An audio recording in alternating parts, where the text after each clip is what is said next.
Isa ka rin ba sa mahilig magkape tuwing umaga? Well, talaga namang napakasarap humigop ng mainit na kape kapag gising mo pa lamang sa umaga.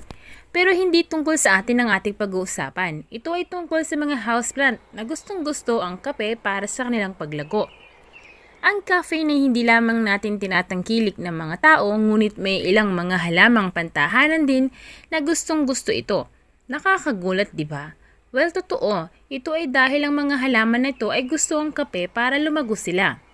Ang mga coffee grounds ay mahusay para sa mga halaman na mapagmahal sa nitrogen. Ang paggamit nito sa lupa ay nakakatulong sa pagbawas ng mga sakit sa halaman at peste habang pinapabuti ang water retention.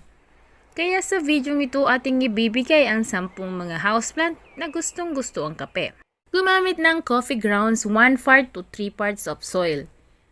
Kung gusto mo naman itong gamitin habang nagdidilig, gumamit ng kalahating tasa ng tinimplang kape bawat sa isang halaman. Minsan lamang sa 2 o 3 linggo. Ngayon kung wala kang nakikitang any progress, pwede mo namang taasan ang quantity ng hanggang 1 cup per plant. So ano-ano nga ba ang mga halamang ito?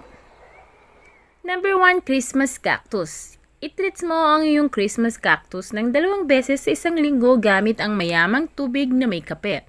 I-combine sa sapat na sikat ng araw, makakatulong ito sa halaman na umunlad at makakatulong sa pamumulaklak din. Number 2, photos. Ang mga photos ay gustong-gusto ang paminsan-minsang pagdidilig ng itim na kape. Maaari ka ring magdagdag ng mga ground coffee sa potting mix habang inililipat at panoorin ang halaman na umunlad sa pangmatagalan. Number 3, philodendron.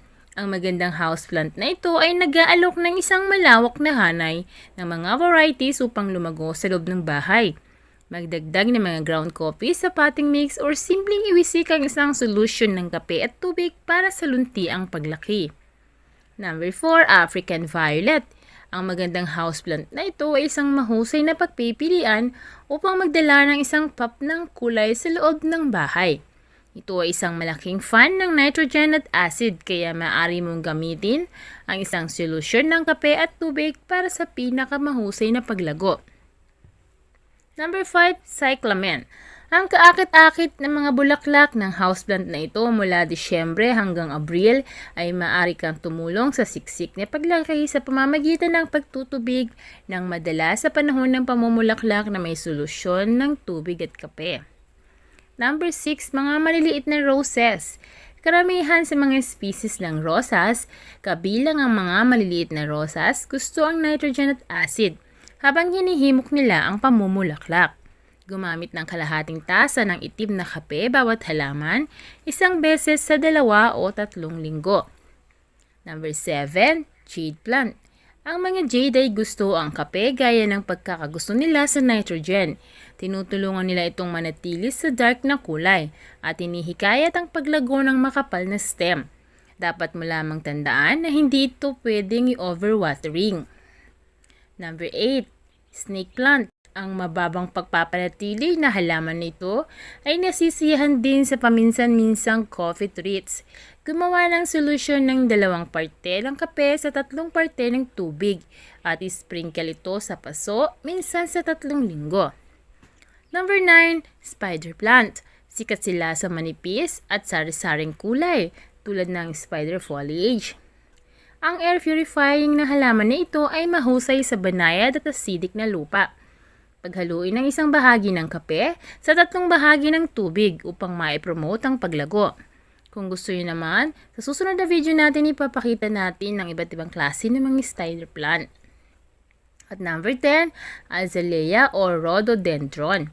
Ang houseplant na ito ay lubos na tanyag para sa mga magagandang bulaklak. At ang mga ground coffee ay tinitiyak na ang halaman ay mamumulaklak ng gusto. Panatilihin lamang ito sa maliwanag na ilaw at ang halaman ay uunlad. Kaya naman sa susunod na maubos mo na ang kape mo sa umaga, mag-isip muna ng 2 beses bago itapon ang mga coffee grounds.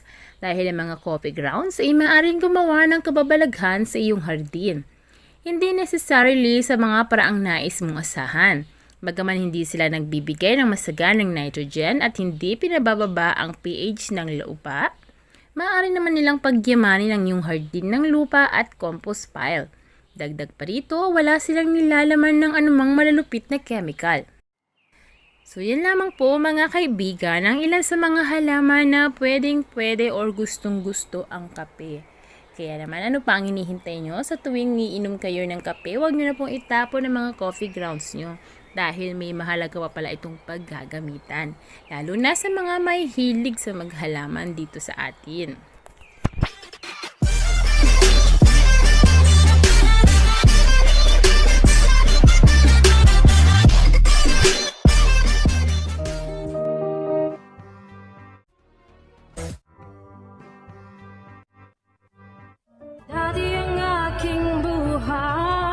Ay kulang sa sigla. Gandang taglay ko ay hindi nila makita. Ngunit nang ikaw ay makilala, ang beauty ko'y lililingon na. So pick and pack, shop till you drop. Sa easy shop, gagandang buhay. Pick and pack, shop till you drop. Sa easy shop, mundong magiging makulay. Pick and pack, shop till you drop. Sa easy shop, gaganda ang buhay. Pick and pack, shop till you drop. Sa